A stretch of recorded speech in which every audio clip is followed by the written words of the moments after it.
Morning, Melissa. Great to see the new set. You guys looking great. Oh, thank you very much. And sounding good too is the main thing that you can hear us now. The Auckland regional fuel tax, you said you'd scrap it. Would you scrap it entirely, and how quickly? Yeah, look, I think the issue here is that we've got a cost of living crisis going on in this country. We've got inflation and the cost of stuff going up twice the rate of wages. You would have seen yesterday that fuel started to hit $3 a litre. There's not a lot that you can do about fuel prices because they're dictated globally, but the bit that the government could control is the tax component of that. What's happening in Auckland is there's a regional fuel tax. There's been over $500 million collected, only half of it spent. So if you really want to do everything to keep as much cash in Kiwis' pockets, the right thing to do is actually try and see whether you can reduce that tax. And for the rest of the country, the excise tax, would you get rid of that as well, bring that down?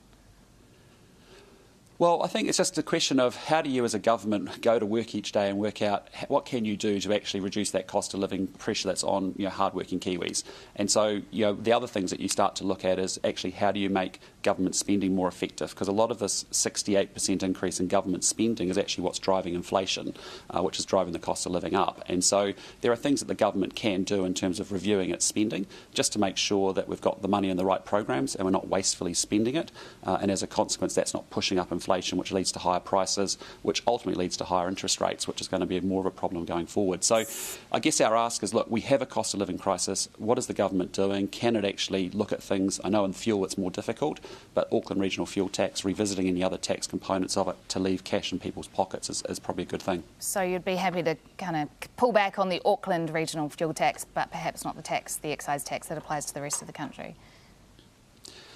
The intention is just to sort of take stock now, because if you don't take stock of government spending right now, you'll end up in a place come 6 months, 12 months, 18 months where it becomes really, really tough and you have to make much tougher cuts as a consequence. And all we're saying to the government is, look, review the spending now, make sure you're not spending money on wasteful stuff.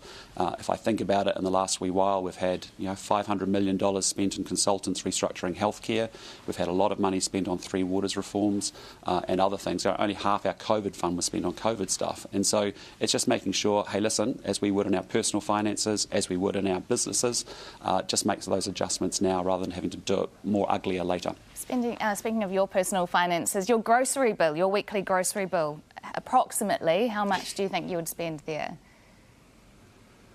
Oh, it's really expensive. When you look at a block of cheese now at close to $17, when you're looking at 2 litres of milk at $5, when you're looking at bread at $3.50, it's getting expensive everywhere, and everyone feels that. 100, whether it's upwards at the supermarket, of at the pumps. 300.